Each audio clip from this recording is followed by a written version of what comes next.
धरती पर पाया जाने वाला इकलौता पदार्थ जिसकी रासायनिक बनावट लगभग इंसान के खून की तरह है। अगर इसका यूं ही सेवन किया जाए तो इसका एक तरह से असर होता है, अगर इसका सेवन ठंडे पानी के साथ किया जाए तो इसका असर अलग होता है। खून की रासायनिक बनावट को संतुलित रखना और खून को शुद्ध रखना, ये चीजें जरूर होंगी। बच्चों की बौद्धिक क्षमताओं को बढ़ाने के लिए ये एक अद्भुत आहार है।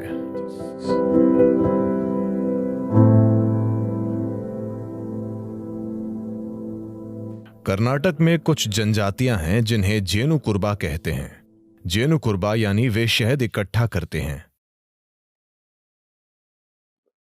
कुछ समय पहले मुझे उनके साथ कुछ समय के लिए रहने का मौका मिला था। उनका आहार कुछ ऐसा है। सुबह सबसे पहली चीज एक बांस का गिलास, यानी बांस की टहनी इस तरह से कटी हुई, इसमें करीब 3/4 लीटर शहद आ जाता है। सुबह 3/4 लीटर शहद, बस यही आहार है। आप सुबह 3/4 लीटर शहद पीते हैं और फिर आप जंगल में चले जाते हैं। एक दिन में आप आसानी से 30 से 40 किलोमीटर चलते हैं और आप कम से कम 50 पेड़ों पर चढ़ते और उतरते हैं, ऊपर नीचे, और शाम तक कुछ और नहीं खाते। छत्ते से शहद निकालते वक्त जो भी आपके हाथों में लगता है आप उसे चाट लेते हैं। तो एक दिन में आप लगभग 1-1.5 लीटर से ज्यादा शहद पी रहे हैं। जब आप शाम में वापस आते हैं तो कुछ अनाज होता है, आमतौर पर इसे जोला कहते हैं। ये ज्वार है, ये मक्के जैसा होता है, मक्का या रागी या ऐसा ही कुछ।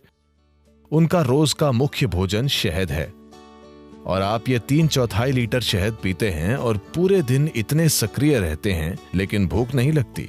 वे बस वैसे ही ऊर्जा से भरे रहते हैं। वे इस पर ही जीते हैं। उन्हें शहद चरवाहा कहते हैं। शहद ही उनका आहार है। शहद उन सबसे अच्छी चीजों में से एक है जिनका आप सेवन कर सकते हैं। मानसिक स्थिरता, शारीरिक खुशहाली, जीवन शक्ति, इन सभी चीजों को काफी हद तक बढ़ाया जा सकता है सिर्फ रोजाना शहद के सेवन से।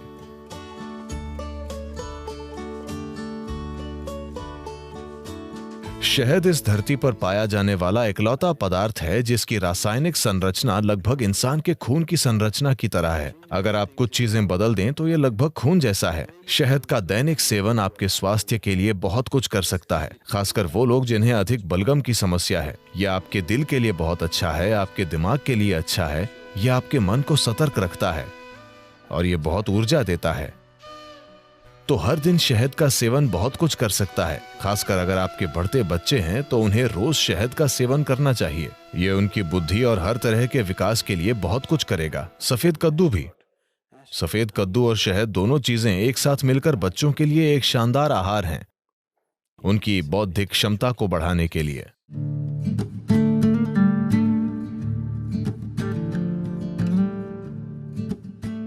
अगर आप शहद को पकाते हैं तो वो जहरीला बन जाएगा। शहद को पकाया नहीं जाना चाहिए। मुझे पता है कि लोग इसे बेक कर रहे हैं, इसे केक और दूसरी चीजों में पका रहे हैं। ये करने के लिए अच्छी चीज नहीं है। अगर आप इसे पकाते हैं तो शहद का कुछ हिस्सा जहरीला हो जाता है। आपको इसे हल्के गर्म पानी में डालना चाहिए, उबलते गर्म पानी में नहीं। अगर आप इसे गर्म पानी में डालते हैं तो ये एक प्रकार का एंजाइम तैयार करता है जो शहद में एक खास तरह का बर्ताव करता है, जिससे इसमें शरीर से वजन हटाने की प्रवृत्ति आ जाती है। अगर आप इसे ठंडे पानी में डालते हैं तो ये एक अलग तरह से बर्ताव करता है और ये शरीर का वजन बढ़ा देता है। ऐसा नहीं है कि कुछ चम्मच शहद जो आप ले रहे हैं उससे आपके शरीर का वजन बढ़ रहा है। आपके सोखने की दर ऐसी हो जाती है कि आपका वजन बढ़ सकता है। तो शहद के सिस्टम पर अलग अलग असर होते हैं। अगर इसका यूं ही सेवन किया जाए तो इसका एक तरह का असर होता है। अगर इसे ठंडे पानी के साथ लिया जाए तो इसका अलग असर होता है। अगर इसका सेवन गर्म पानी के साथ करें तो इसका अलग तरह का असर होता है। We want to consume it in warm water here because we want the system to open up.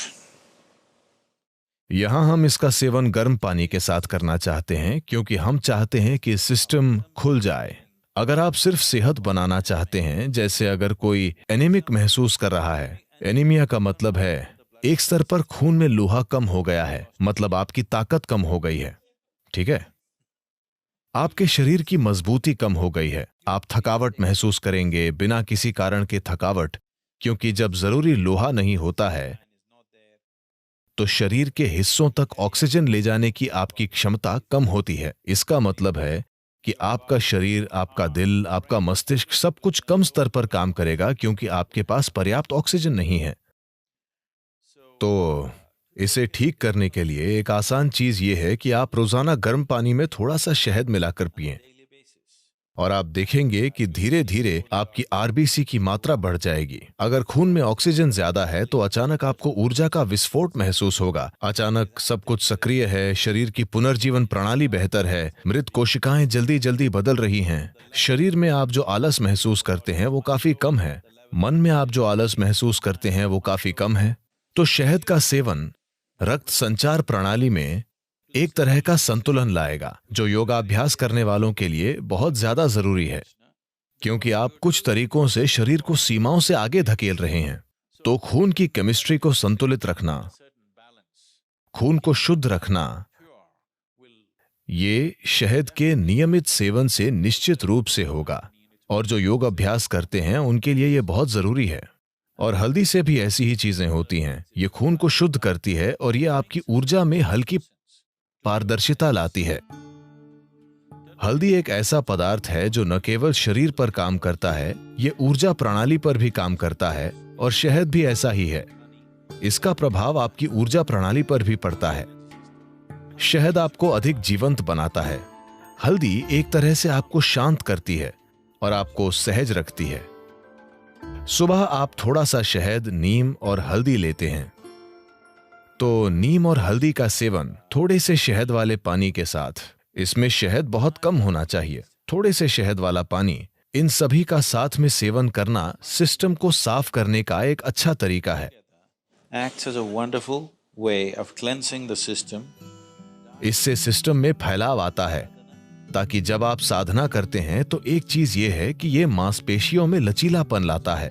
दूसरी बात यह है कि मांसपेशियों में लचीलापन आने के परिणाम स्वरूप आप सिस्टम को धीरे धीरे एक अधिक शक्तिशाली संभावना में बदल सकते हैं। अगर आप एक नए स्तर का लचीलापन लाना चाहते हैं तो पहली चीज यह है कि सिस्टम से काफी सारा विषैलापन निकालना होगा। अगर आप सिर्फ पानी का आहार या शहद और पानी का आहार लें जो आपको पर्याप्त ऊर्जा देगा, अगर आप पहले से ही बहुत पतले नहीं हैं, अगर आप थोड़ा वजन कम कर सकते हैं, अगर आप शहद डालेंगे तो आपका वजन भी कम नहीं होगा। अगर आप पर्याप्त शहद लेंगे या आप चम्मच भरकर शहद लेंगे तो आपका वजन कम नहीं होगा। अगर आप 7-8 दिनों तक ये करते हैं तो शरीर से बहुत सारा विषैलापन बाहर निकल जाएगा। अगर आप ऐसा करते हैं तो आप पाएंगे कि अचानक आपका शरीर कहीं ज्यादा लचीला हो गया है। प्रयोग करके देखिए, इस पर विश्वास मत कीजिए। तो शहद एक महत्वपूर्ण भूमिका निभाता है। जो लोग यौगिक अभ्यास कर रहे हैं उनके लिए शहद का सेवन अच्छा है।